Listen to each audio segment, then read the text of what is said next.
ଆଜି ଥିଲା ବଉଳ ଅମାବାସ୍ୟା, ସେଥିପାଇଁ ଆମ ଘରେ ଜୋରସୋରରେ ପିଠାର ତିଆରି ଲାଗିଥିଲା। ତ ସାଙ୍ଗମାନେ ଜୟ ଜଗନ୍ନାଥ। ତ ଆସନ୍ତୁ ଆଜି ବଉଳ ଅମାବାସ୍ୟାରେ ଆମ ଘରେ କ'ଣ କେମିତି ପାଳନ କରାଯାଉଛି, କି ପିଠା ହେଉଛି, ଆସନ୍ତୁ ଦେଖିବା। ତ ଆଜି ବଉଳ ଅମାବାସ୍ୟାରେ ହେଉଛି ମେନ୍ ଗଇଁଠା ପୂଜା ହୁଏ, ଗଛ ପୂଜା ହେଇକିନା ଗଛ ପାଖରେ। ଆଉ ଆମ ଘରେ ଏଠି ପିଠା ଗୋଟେ ଫୁଲକୋବି ଆଳୁ କଷା ହେବ, ଆଳୁ ପିଠା ଯେଉଁଟାକୁ କହୁ ମଣ୍ଡା ପିଠା। ଆମ ଓଡ଼ିଆ ଘରରେ ତ ପୂଜାରେ ନିହାତି ମଣ୍ଡା ପିଠାଟା ଆଗ, ଯାହା ଯେକୌଣସି ପୂଜା ହେଉ ତ ମଣ୍ଡା ପିଠା ନିହାତି ଆଗ ହେବ। ଆମକୁ ଟିକେ ଆଳୁ ପିଠା ଖାଇବାକୁ ଭଲ ଲାଗେ। ଆଳୁ କୋବିରେ ଗୋଟେ ତିଆରି ପିଠା ହେବ, ଏଠି ଛେନା ପୁର ଦିଆ ଗୋଟେ ପିଠା ହେବ। ଛେନା ଚିନି ପୁରା ଚକଡ଼ା ଚାଲିଛି ଦେଖନ୍ତୁ ଏଠି। ଆମ ଦେଇ ତାଙ୍କର ଚୁନା ଚକଡ଼ୁଛନ୍ତି।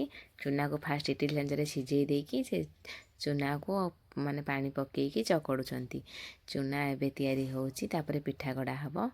ମୁଁ ଏଠି ଛେନା ଦେଇକି ଚିନି ଦେଇକି ତାକୁ ଗୋଟେ ପୁର ବନେଇ ଦେଇଛି, ଛେନା ପୁର ଯେଉଁଟା କୁହାଯାଏ ମଣ୍ଡା ପିଠାରେ। ତାକୁ ମୁଁ ଏବେ ରେଡ଼ି କରିଦେଇଛି। ତାପରେ ଏବେ ପିଠା ଗଢ଼ା ଚାଲିବ। ଆଉ ଗୋଟେ ବିରି ପିଠା ହେବ, ବିରି ଦାନ୍ତିଆ ଯେଉଁଟାକୁ କୁହନ୍ତି ଆମ ଭାଷାରେ। ଆଉ ଆମ କେନ୍ଦ୍ରାପଡ଼ା ଆଡ଼େ ଆମର ଏମିତି ପିଠା ହୁଏ ଏଇ ଷ୍ଟାଇଲରେ। ଏଠି ଆଳୁ ଆଉ କୋବି ସିଝା ଚାଲିଛି। ତ ପିଠା ପାଇଁ ସମସ୍ତେ ଆମେ ପୁରା ଜୋରସୋରରେ ଲାଗି ପଡ଼ିଛୁ। ଆମର ବଉଳ ଅମାବାସ୍ୟାରେ ପିଠା ତିଆରି ହେବ, ସମସ୍ତେ ଖାଇବୁ। ଏଠି ଦେଇ ତାଙ୍କର ଚକଡ଼ିକିନା ସବୁ ପିଠା ଫାଷ୍ଟ ଇଏ ବିରି ଦାନ୍ତିଆ, ଏଇଟା ଦେଖନ୍ତୁ ବିରି ପିଠା କେମିତି ହେଉଛି ତିଆରି। ଆଉ ଗଇଁଠା ଦୁଇଟା ହେଇଛି ପୂଜା ପାଇଁ। ଫାଷ୍ଟ ଗଇଁଠା ପିଠା ଆମେ କରିଦେଇଛୁ, ପୂଜା ହେବ ଆଗ। ଆଉ ପିଠା ହେଇକି ଆମ ବୋଉ ଏବେ ପୂଜା କରିବାକୁ ପୁରା ବାହାରି ପଡ଼ିଛନ୍ତି। ଆଉ ଏବେ ଗଛ ସବୁ ଆମ ଝିଅ ଆକୁ ଚିତା ପକେଇଛି, ଚିତା ପକେଇକି ସବୁ ରେଡ଼ି କରିଦେଇଥିଲା। ବୋଉ ଆମର ବିଲରୁ ଆସିକି ଏବେ ପିଠା ନେଇକି ପୂଜା କରିବାରେ ଲାଗିଛନ୍ତି। ଏବେ ସବୁ ଗଛ ପୂଜା ହେବ। ପିଠା ଆମର ସିଆଡ଼େ ବସିଛି ଅଧା, ଆଉ ଆମ ଦେଇ କରୁଛନ୍ତି। ଆମ ବୋଉଙ୍କର ମୋର ବୁଲି ବୁଲି ସବୁ ଗଛ ପୂଜା କରିବାକୁ ଆସିଛୁ। ବୋଉ ପୂଜା କରୁଛନ୍ତି, ମୁଁ ବୋଉଙ୍କ ସାଙ୍ଗରେ ଖାଲି ଆସିଛି। ଆଉ ବୋଉ ସବୁ ଗଛ ପୂଜା କରୁଛନ୍ତି। ଯାହା ହଉ ଆମ ଓଡ଼ିଆ ଘରରେ ଗୋଟେ ହେଉଛି ଭଲ ଲାଗେ ସବୁଥିରେ, ମାନେ ଯାହା ହେଲା ଟିକେ ମଣ୍ଡା ପିଠାଟା ସବୁଠାରୁ ଭଲ ଲାଗେ। ବୋଉ କହୁଛନ୍ତି ଆମ୍ବ ଗଛକୁ ପକେଇକିନା ପିଠା ଗଇଁଠା କହୁଛନ୍ତି ବହୁତ ଆମ୍ବ ହବୁ ଏ ବର୍ଷ। ଆଉ ବୁଲି ବୁଲିକି ଆମର ପୂଜା ଚାଲିଛି ବୋଉଙ୍କର ମୋର। ଆଉ କହୁଛନ୍ତି ବୋଉ ଆମ ଏପଟେ ଯେଉଁ ଗଛଟା କି ଆମେ ଅଲଗା ପଟରେ ରହୁଛୁ, ଆର ପଟରେ ଗଛ। ତ ବୋଉ ଏ ଗଛ ପୂଜା କରିକି କହୁଛନ୍ତି ଆଉ ଗଛରେ ବହୁତ ଆମ୍ବ ଇଏ ସେ ଅଲଗା ଲୋକ ଖାଆନ୍ତୁ, ଆମେ ଯେମିତି ନ ପାଉ। ଯାହା ହଉ ବଉଳ ଅମାବାସ୍ୟାରେ ଯେଉଁ ଗଇଁଠାଟା ହୁଏ, ଗଇଁଠା ଭାରି ଭଲ ଲାଗେ ଖାଇବାକୁ। ଆଉ ପିଠା ବି ଖାଇବାକୁ ଭଲ ଲାଗେ। ଏ ହେଉଛି ଆମ କେନ୍ଦ୍ରାପଡ଼ା ପଟରେ, ଆମ କେନ୍ଦ୍ରାପଡ଼ା ଡିଷ୍ଟ୍ରିକ୍ଟର ହେଉଛି ଏମିତି ପୂଜା। ଆଉ ଆପଣଙ୍କ ଆଡ଼େ କେମିତି କ'ଣ ପୂଜା କରନ୍ତି, ବଉଳ ଅମାବାସ୍ୟା କେମିତି ପାଳନ କରନ୍ତି, ପ୍ଲିଜ୍ କମେଣ୍ଟ କରିକି ଜଣେଇବେ। ଆଉ ଆମର ତ ଏମିତି ପୂଜା ଚାଲିଛି, ଆପଣମାନେ ଦେଖୁଛନ୍ତି, ମୁଁ ଭିଡ଼ିଓ ସେୟାର କରିଛି। ଆଉ ଆପଣଙ୍କ ଆଡ଼େ କେମିତି ହୁଏ ପୂଜା, ତ ଆମକୁ ନିହାତି କମେଣ୍ଟ କରିକି ମୋତେ ଜଣେଇବେ। ବୋଉ ଆମେ ଖାଇବୁନି,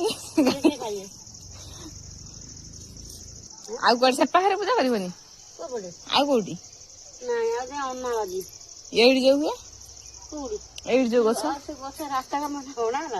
ଏଇଠି ଗୋଟା ଥିଲା ନା କଣ କହୁଛି କୁଣ୍ଡରେ ସବୁ ପରା ହେଇଯାଏ ଏଡେ ଏଡେ ଡେଣୁଆ।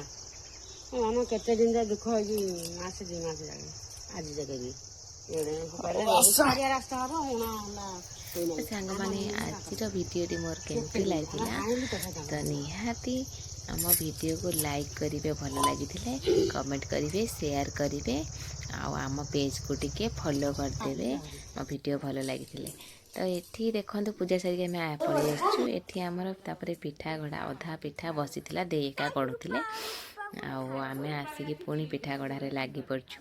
ଖାଲି ଗଇଁଠା ନେଇଯାଇଥିଲୁ ପୂଜା କରିବା ପାଇଁ। ତ ଏବେ ଆମେ ପିଠା ପୁଣି ଗଢ଼ା ଚାଲିଛି। ଆମ ଝିଅମାନଙ୍କୁ ଦେଖନ୍ତୁ, ଛୋଟ ଛୋଟ ପିଲା ସବୁ ବସିছে। ଆପଣମାନଙ୍କୁ ପିଠା ଗଢ଼ା ଆସେ କି ନାହିଁ କହିବେ, କିନ୍ତୁ ଆମ ପିଲାମାନେ, ଛୋଟ ପିଲାମାନେ ବସିକି ସେ ପିଠା ଗଢ଼ି ଚାଲିଛନ୍ତି।